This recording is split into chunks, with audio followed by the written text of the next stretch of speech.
Hari ni aku datang buat inspection kat Seri Baiduri ni. Kalau korang tengah consider nak beli rumah, ini antara step yang paling penting. Buat inspection betul-betul sebelum sign apa-apa.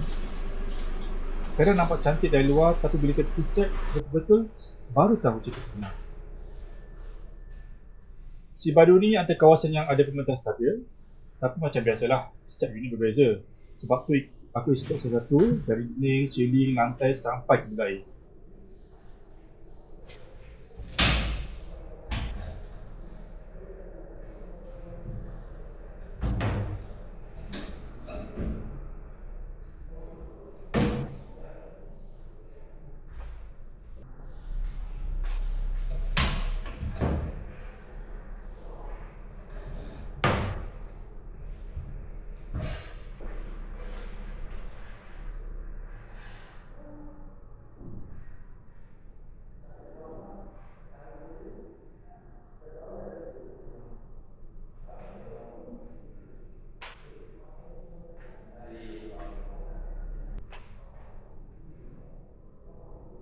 Ada kala aku check bahagian ceiling, sebab kadang-kadang tu ada kesan leaking yang pemilik pun tak perasan.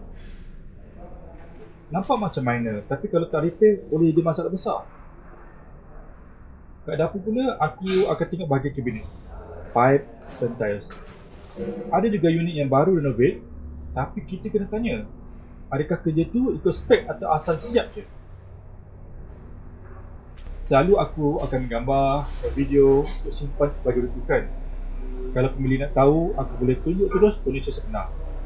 Transparent itu penting pun.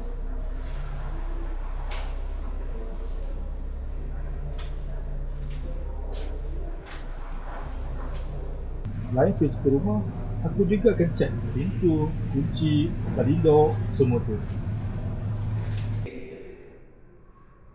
Bunyi remeh kan, tapi nanti bila dah bayar komplain, baru dah teringat kenapa tak cek dulu. Untuk wiring dan air, kalau tak ada akses penuh, at least aku test plug point dan bilik air. Yang penting kita kena pastikan basic utility semua okey. Bagi aku, inspection ni bukan nak cek salah, tapi nak pastikan pembeli tahu apa yang dia beli. Bila kita tahu keadaan rumah sebenar, barulah kita boleh buat keputusan yang yakin.